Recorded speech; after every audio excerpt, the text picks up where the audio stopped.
Mga hindi totoo tungkol sa ngipin ng alaga mo. Hi guys, Doc Ara here.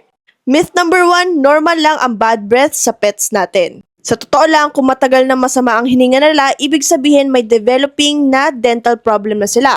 May possibility na may periodontal disease sila or talaga makapal na ang tartar sa ngipin nila. So better ask your vet about it.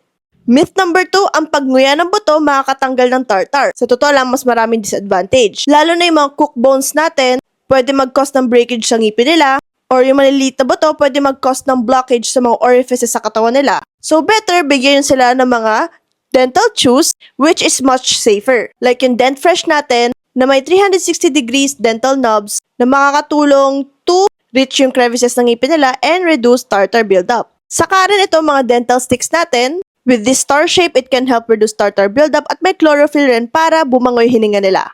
And of course, hindi rin mawawala ang toothbrush. Myth number 3, human toothpaste is safe for pets. Hindi po totoo yon. Again, human toothpaste contains fluoride and xylitol. Toxic po kasi ang xylitol and fluoride. Take note, with just 5 to 10 milligrams of sodium fluoride can be fatal sa inyong mga alaga.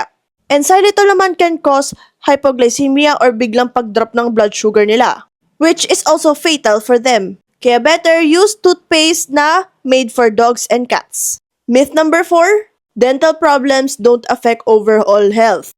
If malala na periodontal disease nila sa bibig, pwede ito pumunta sa bloodstream nila, causing systemic infection and may lead to the heart.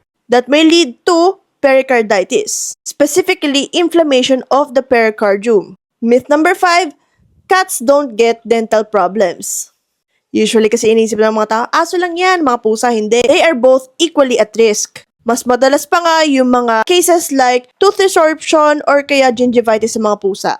And if you have questions about your pet's dental health, don't forget to consult your veterinarian.